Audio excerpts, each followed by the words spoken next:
रोजाना के जीवन में इस काल चक्कर में घटनाएं होती हैं और वो घटनाएं हमें सिखाती हैं, दर्शाती हैं, बताती हैं और उसके साथ साथ हमें रास्ता भी दिखाती हैं। लेकिन क्योंकि हमारा ख्याल, हमारा विचार एक ही तरफ लगा रहता है, इसलिए उन घटनाओं की तरफ ध्यान नहीं देके उस घटना के परिणाम की ओर ध्यान देते हैं।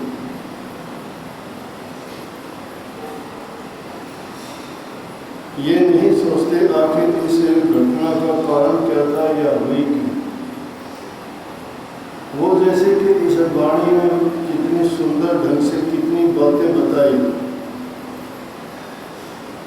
और मैं तो कहता हूँ सभी बातें एक ही वाणी में खत्म कर दी कि इंसान अगर सोच ले पल ही पल में क्या हो जाए, क्या बन जाए, क्या पा जाए, क्या खो जाए, मतलब एक ही पल में सब कुछ होता है। लेकिन होने वाले पल को भी नहीं पता कि अगले पल में क्या हो। होने वाले काल चक्कर में काल को भी नहीं पता है कि अगले आने वाले पल में क्या हो जाएगा। इसीलिए कहिए कि पल की पल में क्या हो जाएगा। अब इस बात को तो जानते हैं कि पल ही पल में क्या हो जाएगा, परंतु हम दावे करते हैं वर्षों तक के। उन दावों में हमारी क्या सोच है कि कितने दिन तक हम जिएंगे, कितने दिन तक इंतजार करोगे उनका।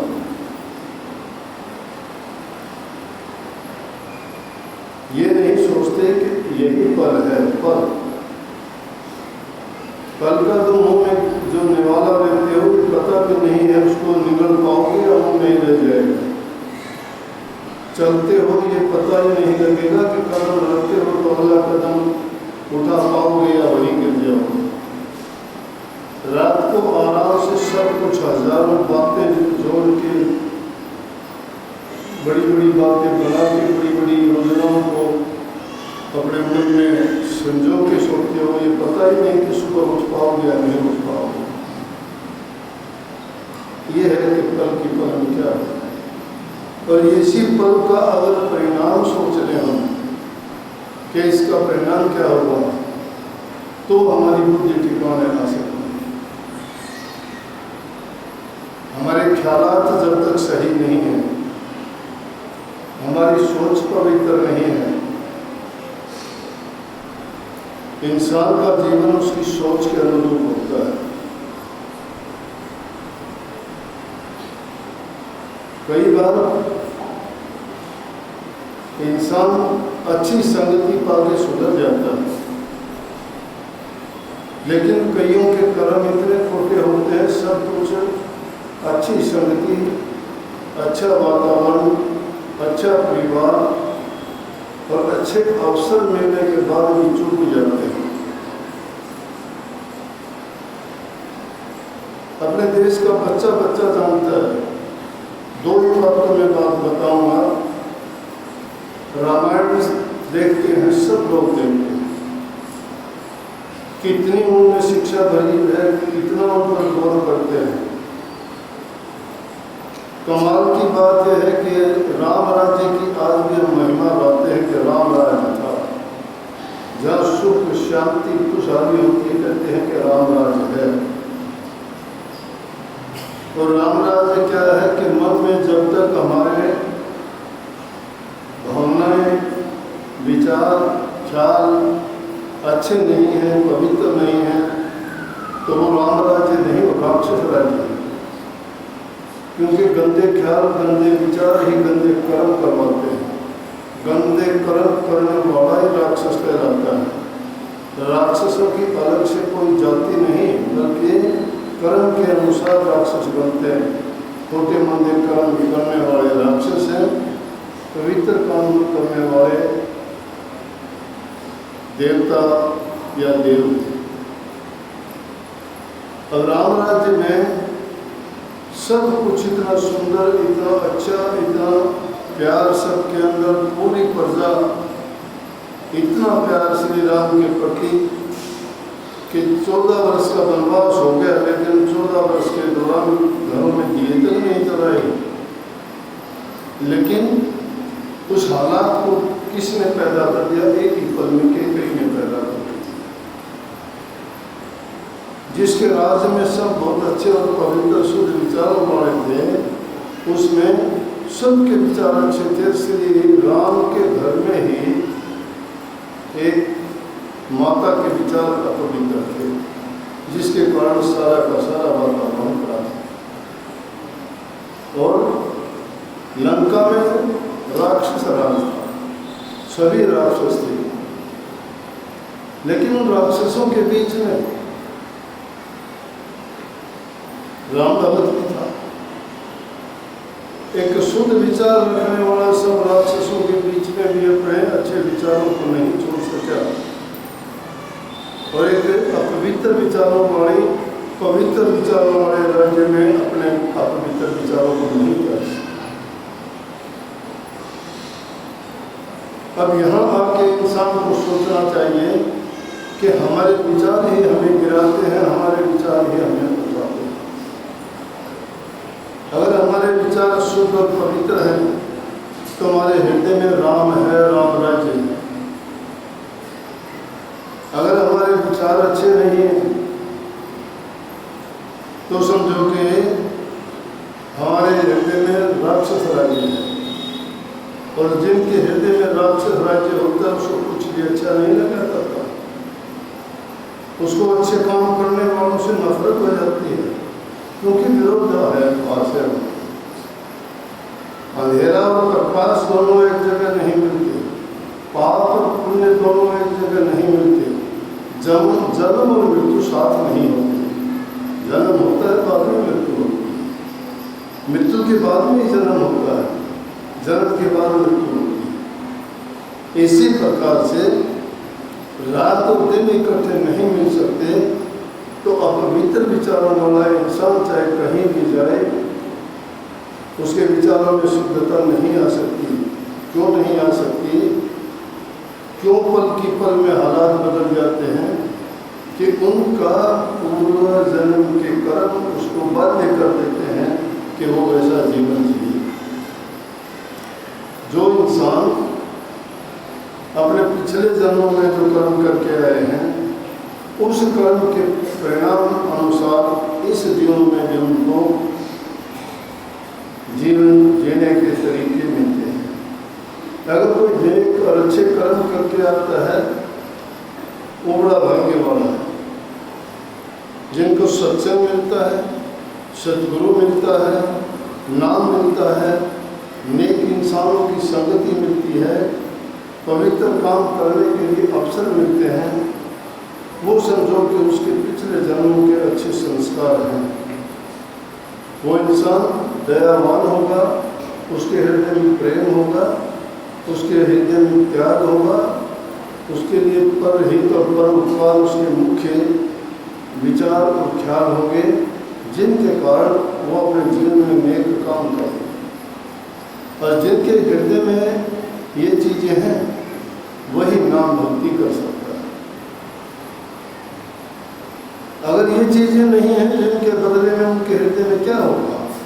लालच होगा, ईर्ष्या होगी, निंदा होगी, और उनके ख्याल इतने गिरे हुए होंगे कि उनको अच्छी संगति नहीं भाती। जैसे कि कया है नुगरे को ना सत्संग भाव। नुगरा वो है जिसको सत्संग से, प्रभु के नाम से नफरत हो। नाम करने से, राम राम करने से इंसान का जीवन नहीं सुधर जाता। राम राम जबान से करने से किसी की भक्ति संपूर्ण नहीं हो जाती। अगर सच्चे मन से, सच्चे हृदय से किसी को सुनाने की, किसी को दिखाने की ज़रूरत नहीं, बल्कि उसे नाम को तो कमाने की ज़रूरत है। और नाम कमाया कैसे जाएगा? हृदय से। हृदय में कब वो उस पवित्र नाम को रख सकता है? जब उसके बाहरी जीवन में वो पवित्र काम करेगा।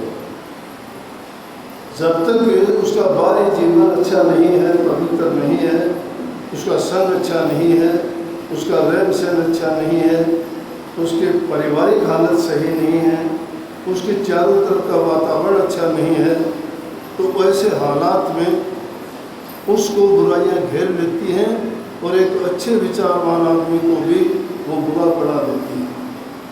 मूर्ख इंसान भी अच्छी संगति मिलने से सुधर जाता है। कितनी बातें करोगे? अगर चंदन के पेड़ जिस जंगल में होते हैं और उनके साथ में दूसरे भी पेड़ अगर होंगे तो उनमें भी चंदन की खुशबू हो जाएगी, क्योंकि उनका संग पाके चंदन की खुशबू उन पेड़ों में लग जाती है। इसी प्रकार से संतों का संग पाके दुष्ट आदमी भी दुष्टता छोड़ के अच्छे काम करते हैं।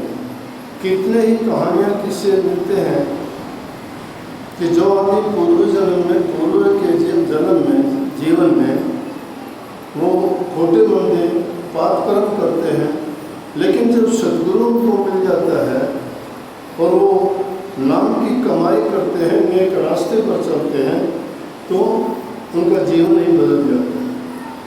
अगर साधु महात्माओं संतों के पास आप जाओगे और उन भक्तों से अगर ये आप कभी पूछ भी लो कि आपकी उम्र क्या है, तो आपको दो उम्र बताएंगे। एक उम्र बताएंगे कि बाप के घर में तो 50 साल हो चुका, लेकिन गुरु के घर में मुझे 20 साल हो। क्योंकि माता के गर्भ से जब जन्म लिया तो वो जन्म मेरा 50 साल का हो गया है, लेकिन गुरु के घर में जो मैंने जन्म लिया उसमें तो 20 साल हो। इसीलिए इंसान का चोला बदल जाता है, जीवन बदल जाता है, रहने सहने का तरीका बदल जाता है, उसके ख्याल ही बदल जाते हैं। और जिस इंसान के ख्याल नहीं बदलते ना, फिर उसको कोई सुधारने वाला नहीं है। क्योंकि संतों के पास जाके भी जिनके ख्याल विचार पवित्र नहीं होते हैं, कि जब आप नाम लेते हो और नाम का सुमरण करते हो, तुम्हारे हृदय में जो चीज़ें हैं, जो तुम्हारा लालसा है, जैसी भी लालसा होगी वो उतनी ही ज़्यादा बढ़ती चली जाए। क्योंकि जो नाम की थोड़ी बहुत नाम की सुमरण की ध्यान की कमाई होगी वो सभी उसको मिलेगी, क्योंकि हृदय में तो वो चीज़ व्याप्त है। आपको कामी आदमी ज़्यादा कामी हो जाएगा, क्रोधी आदमी और ज़्यादा क्रोधी हो जाएगा, लालची को और ज़्यादा लालच हो जाएगा, स्वार्थी इंसान और ज़्यादा स्वार्थी हो जाएगा। लेकिन सत्संग के अंदर इंसान को जरूरत है त्याग की, सेवा की, प्रेम की। और मैं मुख्य रूप से इन चीज़ों को आगे रख के ही आप लोगों को कहा करता हूँ कि जिस इंसान में ये चीज़ें नहीं हैं, त्याग, प्रेम, सेवा नहीं है, वो भक्ति नहीं कर सकता। कभी भी वो भक्ति का लोअर लेस में नहीं होगा। भक्ति करने वाले का गुरुओं की निशानी ये है कि वो गुरु से अथाह प्रेम करेगा, गुरु का वचन उसके लिए लोग की लकीर होगी। जो गुरु ने कह दिया, जैसा वचन कह दिया, वो उस पर यकीन और विश्वास करता है। क्योंकि गुरु को सर्वसर्वी जो मानता है वो उसके हर मुंह से निकले हुए शब्द को सच्चा और पक्का मानता है कि चाहे ब्रह्मांड में पढ़ते जाए, लेकिन गुरु का वचन नहीं पढ़ेगा उन लोगों के लिए। लेकिन जिनका खुद मन चंचल है, वो जबान से बेशक हो कि मैं गुरु गुरु की बात मानता हूँ, गुरु की आज्ञा में चलता हूँ, लेकिन नहीं, हृदय से नहीं है।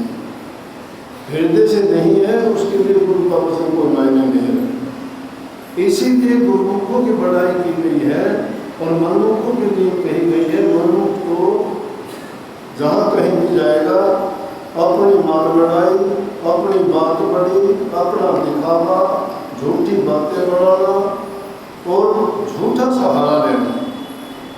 वो किसी बात की ओट लेकर उसके अंदर छिप के कुछ दिखाना चाहते हैं, लेकिन वास्तविकता वो नहीं होती। जैसे कि कह दिया जिसको सुंदरता परमात्मा ने दे दी उसको सजाने की मोहताजी नहीं है। किसी के अंदर सुंदरता है तो उसको सजाने की जरूरत नहीं, लेकिन कुरूपता को छिपाने के लिए आडंबर की जरूरत है, पाखंड की जरूरत है। सत्य को छिपाना और दिखाने की जरूरत है, वो अपने आप प्रकट होगा। अगर तुम्हारे अंदर सच्चाई है तो चाहे लाखों सूर्य के निकलने पर, चाहे बादलों का कितना भी घेर घुमेर होकर उसको ढक ले, कितने ही आंधी तूफान आ जाए तो उसके प्रकाश को रोक नहीं पाते।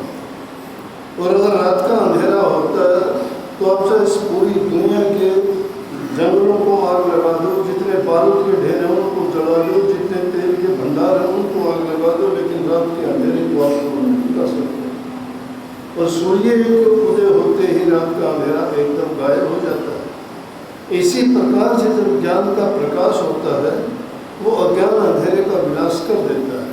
तो गुरुमुखों के दिल में गुरु का ज्ञान का जब प्रकाश हो जाता है वो उसमें नुक्ता चीनी तर्क वितर्क नहीं करते, देखते नहीं हैं। उन्होंने तो सोच लिया कि गुरु ने कह दिया ये हो गया, आज नहीं तो कल को वो हो गया, सत्य होगा। हो सकता है कुछ समय के लिए विचलित हो सकते हो, कर सकता है, लेकिन आखिर में वो सत्य प्रकट होगी। क्यों होगी? कि उसके अंदर कोई मिलोनी नहीं है, दिखावा नहीं है, उसके अंदर कपट नहीं है, झूठ नहीं है, वो आडंबर नहीं है।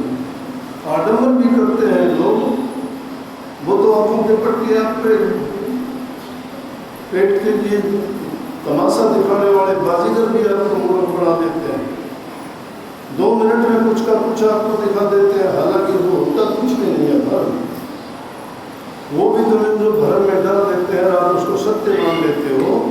इसी प्रकार से ये चीज़ें कुछ समय के लिए तो आपको भरम में डाल सकती हैं, लेकिन सत्य तो सत्य ही रहेगी। अगर किसी चीज़ पर तुम पॉलिश कर दो, रंग कर दो, उसको ढक दो किसी चीज़ से, वो बार का आडंबर उस पर कितनी देर तक टिकेगा? पानी लगने से, धूप लगने से, गर्मी से, सर्दी से उतर जाएगा, उसकी जो वास्तविकता है वो प्रकट हो जाएगी। लोई में लपेट के अगर आग रख दोगे तो कितने दिन रहेगी? प्रकट हो जाएगी, लोई के अंदर आग रह नहीं सकती। इसीलिए वो सत्य भी छिप नहीं सकता। उसे नाम की कमाई जब करोगे, नाम सत्य है, जग झूठ है। ये जग की दुनिया की जितनी बातें हैं झूठा है। संसार सारा मैंने शब्द लिखा कि उसको गाते भी रोजाना हो, तो झूठा ये नहीं है कि यहाँ आदमी नहीं, कि कोई रचना नहीं, या ये कोई काम नहीं होता। सारी चीज़ें होती हैं, सत्य हैं वो चीज़ें तो, लेकिन वो चीज़ें क्या है? दुनियादारी की हैं। उनका उस सत्य से कोई मतलब नहीं है। कल के सत्संग में भी मैंने कही थी, जिस देश में हम आए हैं ये हमारा देश नहीं है, तो ये सत्य नहीं है। जो सत्य और वास्तविकता तो हमारे देश में है वो यहाँ नहीं है, वो हमारा सत्य देश है। ये तो प्रदेश में आए हुए हैं, और ये प्रदेश में रहते रहते हुए हमने मान लिया है ये हमारा देश है, ये सत्य है और यही सब कुछ है। इसीलिए इससे कोई जुदा होना नहीं चाहता। जब भी यहाँ से जाने का नंबर आता है, उनके संगी साथी भी शोक मनाते हैं, जाते हुए वो भी बड़ा दुख मनाता है कि कोई नहीं जाना चाहता, चाहे वो कितनी किसी योनि में है, चाहे वो किसी भी हालात में है। कितने जीव जंतु ऐसे हैं जो दुखी है बेचारे। अब सांप की योनि देखिए, पाँव नहीं है। पक्षी देखिए, आंधी तूफान में बेचारों के घर घोंसले नहीं है, ऐसे ऐसे तूफान आते हैं, उनकी कैसे क्या बर्बादी हो जाती है। कहाँ रहेंगे वो? सर्दी, गर्मी, बरसात, तूफान में कहाँ रहते हैं? लेकिन सच्ची बात यह है कि इंसान को प्रभु ने वो शक्ति दी है, वो ज्ञान दिया है, वो समझ दी है, इसको विवेक दिया है कि इसी जीवन को आप पवित्र बना के प्रभु नाम से सजा के और नाम की कमाई करके अपने पिछले जन्मों के पापों कर्मों को भी धो सकते हो और आगे के लिए अपना ऐसा जीवन बना सकते हो कि दोबारा ऐसे झूठे संसार में ना आना पड़े। इसलिए संतों ने उसके लिए कहा है कि सबसे बड़ी चीज़ है नाम का स्मरण करना। नाम प्रभु का नाम है, वो बहुत पवित्र है। उसको याद करने से तुम्हारा ख्याल पवित्र होगा, विचार पवित्र होंगे, वहाँ का वातावरण पवित्र होगा। इसलिए मंत्रों के उच्चारण किए जाते हैं, नामों की महिमा गाई जाती है, नाम का स्मरण बार करते हैं तो वो बार के वातावरण को पवित्र करता है। अगर उसको मौन अवस्था में अंदर में उसका जाप करते हो तो हृदय को पवित्र करता है। और नाम में वो शक्ति है तीनोंता से हमें निजात दिलाता है। दैहिक, दैविक और आध्यात्मिक तीनों प्रकार के जो रोग हैं वो नाम से ही इलाज है। ध्यान और भजन का तो आगे की बात है, परंतु हम सुनी सुनाई बातों को सुन के और कहने लग जाते हैं कि जी मेरा ध्यान नहीं लगता, मुझे शब्द सुनाई नहीं देता, मुझे प्रकाश दिखाई नहीं देता। अरे इन चीज़ों का आपको सोचने की जरूरत नहीं है। मंजिल की ओर जब चल पड़ोगे, रास्ता आपका सही है, जो गुरु ने आपको रास्ता दिया है, और उस नाम का स्मरण करके जब उस मंजिल की ओर चलोगे तो अपने आप आगे से आगे तुम्हारा रास्ता खुलता चला जाएगा। जो जो तुम आगे चलते चले जाओगे तुम्हें अपने आप पता लगता चला जाएगा कि मैं सही रास्ते पे हूँ। लेकिन जहाँ कहीं भटकन होगी तो वहाँ सूक्ष्म रूप में सतगुरु अपने आप प्रकट हो जाएगा, परंतु हम उस रास्ते पर तो चलना ही तो शुरू नहीं करते। इसलिए उन बातों को कहाँ जाएंगे। हम तो सब ख्याली भक्ति में चले जाते हैं। शुरू में ही चाहते हैं कि मुझे प्रकाश भी दिखाई दे, मुझे शब्द भी सुनाई दे, मुझे नूरी गुरु भी दिखाई दे, मेरा कल्याण भी एक ही दिन में हो जाए। अरे एक ही दिन में कैसे हो जाएगा? जन्म जन्मांतरों के कर्मों का बोझ की गठड़ी तो सिर पे रखी हुई है। अभी इसी जन्म के कर्म आपको याद है, वो याद में पूरे नहीं किए अभी तो। और पिछले वजन का और लेखा जोखा आपको पता ही नहीं, जो गुप्त रूप से लिखे हुए हैं। जब उन सब को आप पूरा जब तक नहीं कर लेते तब तक आपको कौन, ये तो जिंदगी गिरवी रखी हुई है, इसको तो छुटाने के लिए पहले आपको उनका जो हर्जाना वो भरना पड़ेगा तब कहीं जाके, नहीं तो तुम्हारी साख उठ जाती है। जैसे साहूकार की पूंजी लाया देनी न बिचारी, आगे की तिरपड़त उठ गिर पूंजी नहीं उतारी, मैंने जी कैसा किए रे वो सौदागर व्यापारी। हम यहाँ सौदागर बन के आए हैं, हम यहाँ सौदागर बन के आए, लेकिन गणेश व्यापार हमने क्या किया? यहाँ क्या किया? साहूकार से पूंजी तो लेके आए, हमें जीवन रूपी पूंजी मिली, लेकिन उसको क्या किया हमने? बर्बाद कर दिया। पूंजी से लाभ कमाना चाहिए था, लेकिन लाभ के बजाय हमने उसको भी बर्बाद कर दिया। अब आगे जाके क्या मुंह दिखाएंगे, क्या कहेंगे कि मुझे एक अवसर और दे दे? उसका तो तुमने विश्वास ही तोड़ दिया, आगे की तुम कहाँ सोचोगे?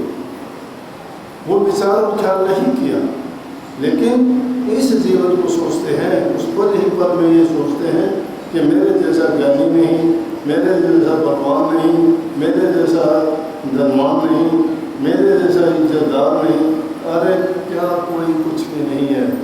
एक पल में सब सफाया हो जाता है। देखते देखते बहुत कुछ बर्बाद होते देखा है। जिंदा रहता है तो एक नाम अमर है, वही अमर रहता है। उस नाम का चिंतन किया करो, स्मरण किया करो, भजन किया करो, अभ्यास किया करो। नाम तो प्रभु का नाम है, उस नाम में सारी ताकत है। तुम्हारे दुखों को, पापों को हरता है, तुम्हारे जीवन को अच्छा, शुद्ध और पवित्र बनाता है, तुम्हारे दुष्कर्मों और पापों से तुम्हें छुटवाता है, तुम्हारी भावना शुद्ध और पवित्र बनाता है, तुम्हारे आगे के जीवन के लिए तुम्हारे रास्ते खोलता है, ताकि इस जन्म मरण के बंधन से छुटकारा हो, आगे के लिए आपका ये इस झूठे संसार में आना ही ना। लेकिन उन बातों को ध्यान नहीं है। अब तो ये है खाओ पियो, ऐश करो, झूठ कपट बेईमानी करो, जितना हो सके छल कपट धोखाधड़ी करो।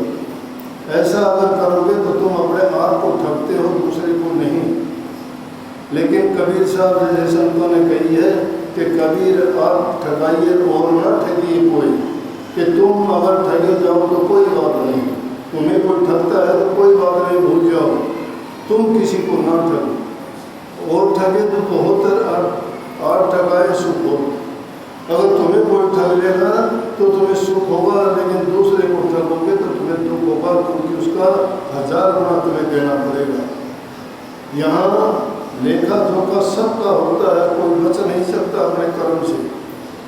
सबका हालात अपने अपने होते हैं और उनको उनका छुपाना पड़ता है, लेकिन करते वक्त नहीं देखते हैं। जब भुगतना पड़ता है फिर जो है शिकायत में शिकायत करते हैं, फिर जाते हो मेरा ये करो, मेरा वो करो जी, मेरे से गलती हुई, मेरे से भूल हुई, क्षमा करो। परमात्मा से मांगते हो, ऐसी बातें रोजाना कहते हो।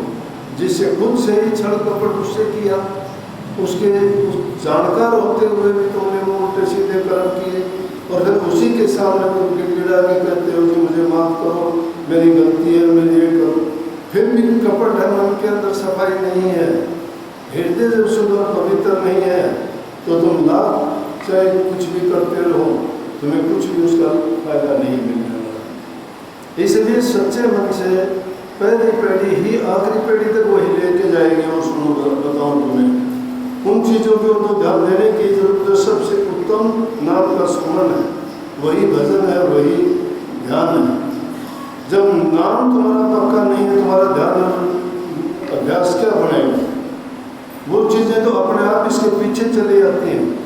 जिसका नाम का सुमन पक्का है, उसका सब नाम वो फूटा है, जिसको कर देने के बाद सारी चीज़ें उसके चारों ओर चक्कर काटती रहती हैं। इसलिए उसको गुरु की याद दिलाता है, नाम गुरु से मिला है। इसलिए जब भी तुम नाम लोगे, गुरु का चेहरा, गुरु की याद आएगी तुम्हें।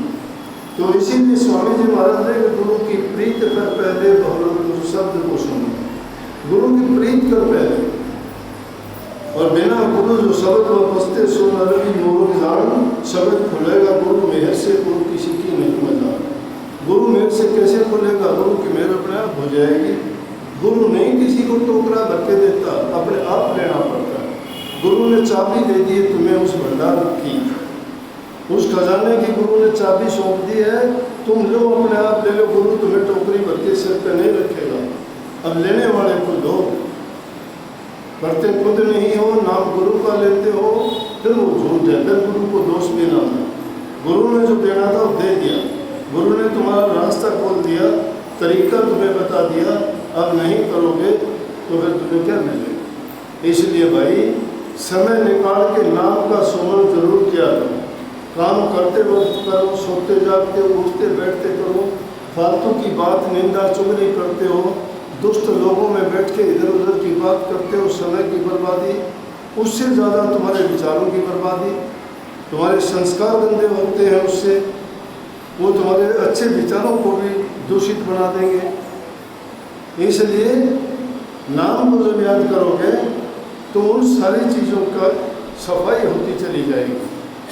जिस प्रकार से किसी स्लेट पर अगर तुम कुछ लिखते हो और लिखने के बाद उसको और लिखने के लिए उसको मिटा देते हो, क्योंकि उसकी और ज़रूरत नहीं रहती। इसी प्रकार से जब तुम नाम का स्मरण करोगे, तुम्हारे लिखे हुए कर्मों को इसी प्रकार से मिटाते चलोगे और आगे के अच्छे कर्मों को बढ़ा के उस पर लिखते चलोगे। नाम ही सर्वोपरि है, नाम का अभ्यास, नाम का चिंतन, नाम का स्मरण किया करो। आपका जीवन पवित्र हो, ख्याल ऊँचे हों और आपको स्मरण करने की आदत हो। मालिक आपको शक्ति दे, अभ्यास किया करो। किसी का बुरा ना करो, किसी से छल कपट बेईमानी ना करो, किसी से झूठ कपट का खेल मत खेलो। धोखाधड़ी करोगे तुम्हें उसका हर्जाना बहुत देना पड़ेगा। इसलिए अच्छा करो, प्रेम करो सबसे।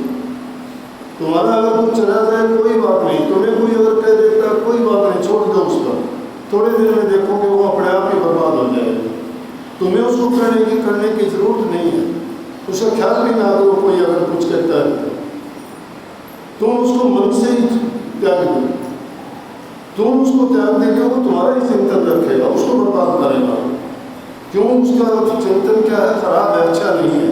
अच्छा करेगा उसको तो अच्छा हो जाएगा। लेकिन ईर्ष्या दो आदमी जो ईर्ष्या रखते हैं, वो ईर्ष्या की बीमारी इतनी बढ़ जाएगी कि उसको फिर चैन नहीं पड़ेगा, खराब और बर्बादी करेगा। बहुत बहुत आशीर्वाद। राधा